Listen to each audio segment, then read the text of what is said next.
Hi friends, welcome back to Notification Adda. Good morning to all of you.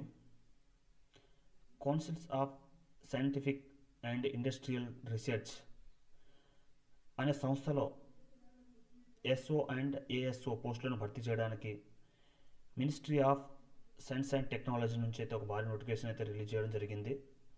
అయితే ఈ notification గురించి మీకు పూర్తి వివరాలు ఈ వీడియోలో చెప్పబోతున్నాను. కావున మీరు వీడియోని స్కిప్ చేయకుండా చివరి వరకు అయితే చూడండి. ఇక్కడ ministry of science and technology government India నుంచి అయితే ఈ నోటిఫికేషన్ రావడం జరిగింది. ఇందులో వాళ్ళు 2 రకాల పోస్టులను భర్తీ చేయనున్నారు. ఒకటి వచ్చేసి section officer and assistant section officer. Total vacancy వచ్చేసి 444 పోస్టులు. దీని యొక్క ఆన్లైన్ అప్లికేషన్ డేట్ వచ్చేసి 8 డిసెంబర్ 2023 సాయంత్రం 5 గంటల నుంచి స్టార్ట్ అయింది. ఎవరైతే అప్లై ఉంటున్నారో మీరు అప్లై చేసుకోవచ్చు. అది లాస్ట్ డేట్ వచ్చేసి 12 జనవరి 2024 ఈవినింగ్ 5 o'clock వరకు అయితే ఈ వెబ్సైట్ అనేది అవైలబిలిటీ ఉంటుంది. మీరు అప్లై చేసుకున్న వాళ్ళు ఈ టైం డ్యూరేషన్ అయితే అప్లై చేసుకోవచ్చు. అదేవిధంగా వాళ్ళు ఎవరైతే ఆన్లైన్ అప్లికేషన్ చేసుకుని ఆన్లైన్ పేమెంట్ చేయడానికి అయితే 2 days టైం అయితే వాళ్ళు ఇచ్చారు. అదేవిధంగా స్టేజ్ 1 ఎగ్జామ్ వచ్చేసి ఫిబ్రవరిలో కండక్ట్ చేస్తామని అయితే వాళ్ళు ఇక్కడ ఇవ్వడం జరిగింది. నెక్స్ట్ ఫర్దర్ ఎగ్జామ్ అయితే వాళ్ళు సిఎస్ఆర్ వెబ్సైట్లో అందుబాటులో ఉంచుతామని ఇక్కడ ఇవ్వడం జరిగింది. యాక్చువల్గా సిఎస్ఐఆర్ అంటే ఏంటిది? దీని గురించి మనం ఎప్పుడు వినే ఉండవు. సో నేను చెప్తున్నాను, council of scientific industrial research అనే ఒక ఆర్గనైజేషన్.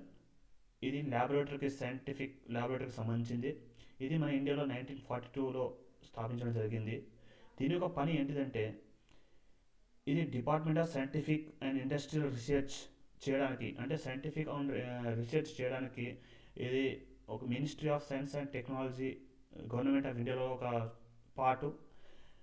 దీని యొక్క ల్యాబొరేటరీస్ అనేది మన ఇండియాలో అయితే టోటల్ 36 ల్యాబొరేటరీస్ ఉన్నాయి. 39 out reach countries and 1 innovation complex కూడా ఉన్నాయి. అయితే ఇందులో వర్క్ చేయడానికి అయితే మీరు ఒక 444 పోస్టులను భర్తీ చేయడానికి ఒక నోటిఫికేషన్ రిలీజ్ చేశారు. ఇక మనం చూసుకుంటే అందులో ఒకటి సెక్షన్ ఆఫీసర్ గురించి మనం మాట్లాడుకుంటే, సెక్షన్ ఆఫీసర్ టోటల్ వేకెన్సీ వచ్చేసి 76. అది క్వాలిఫికేషన్ ఇచ్చారు వాళ్ళు, ఏం క్వాలిఫికేషన్ ఉండాలి, దీని యొక్క క్వాలిఫికేషన్ అండ్ శాలరీ కూడా ఇచ్చారు ముందుగానే.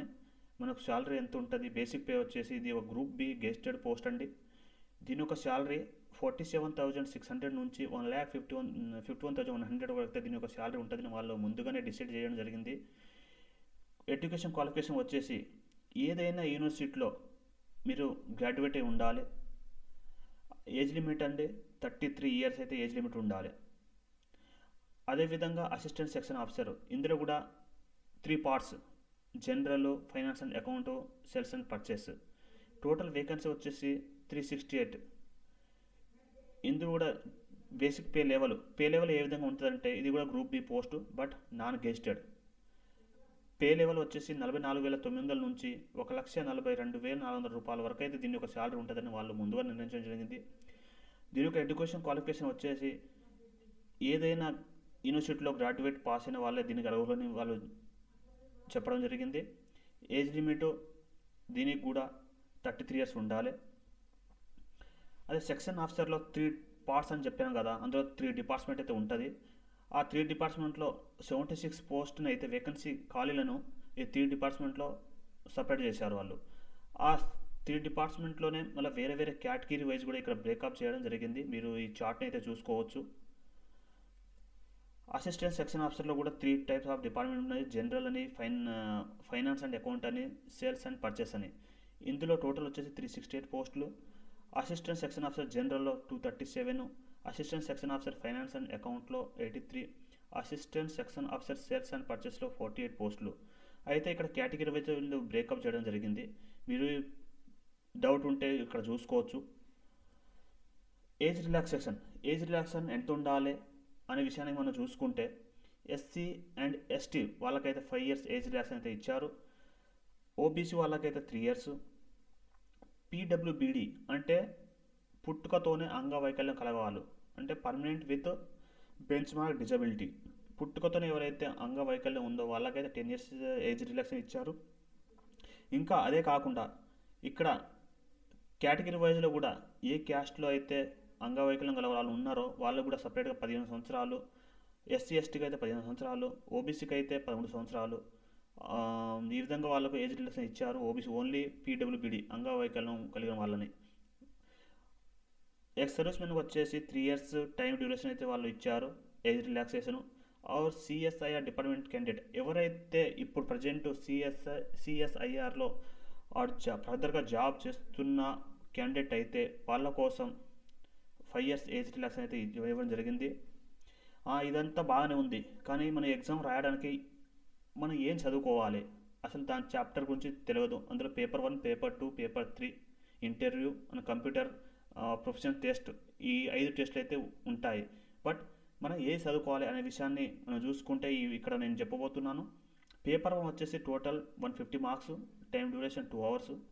ఇందులో సబ్జెక్టు పేపర్ 1లో subject general awareness and English language and comprehension అనే టాపిక్ మాత్రమే మీరు చదువుకుంటే ఈ టాపిక్ నుంచే మీకు రావడం జరుగుతుంది 100 మార్క్స్. ఇందులో 100 ఆబ్జెక్టివ్ టైప్ ఆఫ్ క్వశ్చన్ అయితే రావడం జరుగుతుంది. విత్ నెగిటివ్ మార్క్స్ కూడా ఉందండి, అది గమనించాలి. ఎంత నెగిటివ్ మార్క్స్ ఎంత అంటే 0.33 మార్క్స్ ఎవరీ రాంగ్ ఆన్సర్కి.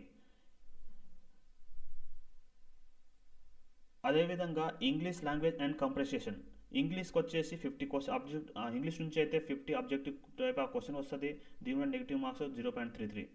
పేపర్ 2 వచ్చేసి general intelligence, reasoning and mental ability, total marks వచ్చేసి 200 మార్క్స్, టైం డ్యూరేషన్ 2.5 hours అండి. 150 నిమిషాలు అయితే దీనికి టైం ఇవ్వడం జరిగింది.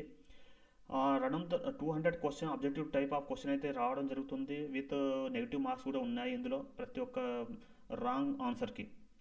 పేపర్ 3 వచ్చేసి English and Hindi descriptive paper. ఇందులో ఇంగ్లీష్లో రాయాలనుకునే వాళ్ళు ఇంగ్లీష్ రాయవచ్చు, ఆర్ హిందీలో రాయాలనుకునే వారు హిందీలో రాసుకోవచ్చు.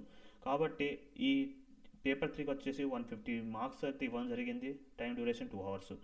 ఇంటర్వ్యూ ఎవరికి ఉంటుందంటే ఓన్లీ సెక్షన్ ఆఫీసర్కి ఎవరైతే ఎలిజిబుల్ ఉంటారో, ఎవరైతే సెక్షన్ ఆఫీసర్కి ఎగ్జామ్ రాస్తారో వాళ్ళకైతే ఇంటర్వ్యూ ఉంటుంది. ఇంటర్వ్యూ అయితే 100 మార్క్స్ అయితే కండక్ట్ చేయడం జరుగుతుంది. CPT test, computer professional test, ఇది కూడా 100 మార్క్స్ అండి. ఇది ఎవరికి ఉంటుందంటే అసిస్టెంట్ సెక్షన్ ఆఫీసర్కి ఎవరైతే ఎలిజిబుల్ ఉంటారో వాళ్ళకి మాత్రమే ఉంటుంది. ఇది కాకపోతే కంపల్సరీ క్వాలిఫై అవ్వాల్సి ఉంటుంది అనమాట.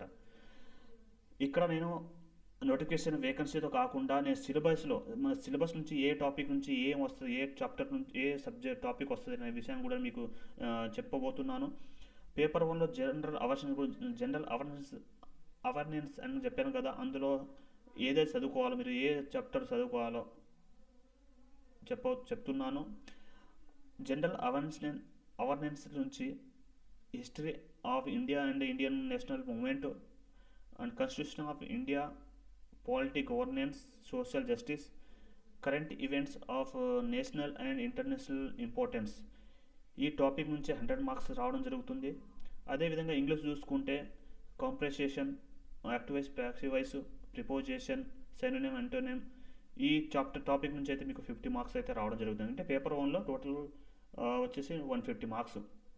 మీకు ఏం చదవాలో చెప్పినా, ఏ పేపర్ 1లో ఏం వస్తుంది, ఏ టాపిక్ చదువుకోవాలని కూడా మీకు వివరంగా చెప్తున్నాను. సో పేపర్ 2 వచ్చేసి general intelligence and reasoning and mental ability, total number of questions 200. And అందులో టాపిక్ కూడా ఇక్కడ డివైడేషన్ చేశారు. General intelligence and reasoning and mental ability నుంచి 25 క్వశ్చన్స్ రావడం జరుగుతుంది. ఆర్థమెటిక్ అండ్ న్యూమరికల్ ఎబిలిటీ నుంచి 25. ఈ కింద ఇచ్చిన టాపిక్ నుంచి 25 మొత్తం 25 మార్క్స్ అయితే ఇవ్వడం జరిగింది.